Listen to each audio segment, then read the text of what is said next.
Right from ভার্বের 2 নম্বর ক্লাসে আজকে আপনারা দেখবেন টেন্স। কারণ রাইট ফ্রম ভার্ব শিখতে হলে অবশ্যই আপনাকে টেন্স সম্পর্কে ভালো আইডিয়া থাকতে হবে। টেন্স প্রধানত 3 প্রকার, আমি সংক্ষেপে লিখছি। টেন্স অর্থ সময় বা কাল, আমরা সময়কেই ব্যবহার করব। আর এই টেন্স হচ্ছে ভার্বের কাজকে বোঝায়। ভার্ব যে সময় কাজ করে ওই সময়টাকেই কিন্তু আপনার টেন্স বলে বা সময় বলে। ভার্বের এই কাজ বা সময় উপরে নির্ভর করে টেন্সকে 3 ভাগে ভাগ করা হয়েছে। একটা হচ্ছে প্রেজেন্ট মানে বর্তমান, আরেকটা হচ্ছে পাস্ট মানে অতীত, এবং আরেকটা হচ্ছে ফিউচার ভবিষ্যৎ। এই 3টি ভাগে টেন্সকে ভাগ করা হয়েছে কাজের উপরে নির্ভর করে।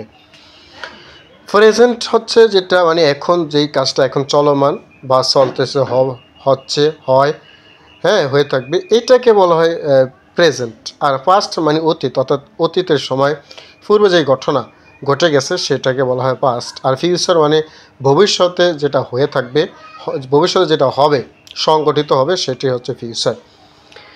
এখন এই টেন্সকে আবার বিচার বিশ্লেষণ করে এই টেন্সকে আবার দীর্ঘায়িত করার জন্য এইটাকে আবার আপনার আরও মানে প্রত্যেকটি টেন্সকে আরও 4 ভাগে ভাগ করা হয়েছে, যেটা আমরা অনেক বিস্তারিত পড়ে থাকি গাইড বাই গাইডে মুখস্থ।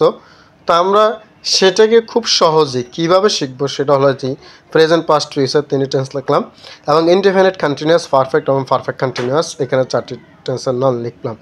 এখন এই 4টি টেন্সের আগে আপনি যদি এখান থেকে প্রেজেন্ট শব্দটা জড়িয়ে দেন তাহলে কিন্তু আপনার present indefinite, present continuous, present perfect এবং প্রেজেন্ট পারফেক্ট কন্টিনিউয়াস টেন্স হয়ে যায়।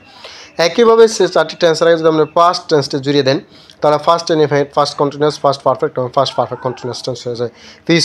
ফিউচার টেন্সেরও পেলা একই রকম। আবার একটুখানি খেয়াল করুন, কন্টিনিউয়াস এবং পারফেক্ট, এই কন্টিনিউয়াস পারফেক্ট দুটি টেন্সকে এক করলে অর্থাৎ যোগ করলে একটি টেন্স পাওয়া যায়, পারফেক্ট কন্টিনিউয়াস টেন্স। আগে পারফেক্ট পরে কন্টিনিউয়াস, অর্থাৎ দুইটি টেন্সকে একত্রীকরণ করলে আমরা একটি টেন্স উপনীত হতে পারি, সেটা হচ্ছে পারফেক্ট কন্টিনিউয়াস টেন্স। তো আজকের ক্লাসে শুধুমাত্র টেন্সের প্রকারভেদ সম্পর্কে আলোচনা করলাম। পরবর্তী ক্লাসগুলোতে ধাপ বাই ধাপ এই 12টি টেন্সের বিস্তারিত আলোচনা ব্যবহার সহ দেখবেন, এজন্য শেষ পর্যন্ত থাকবেন।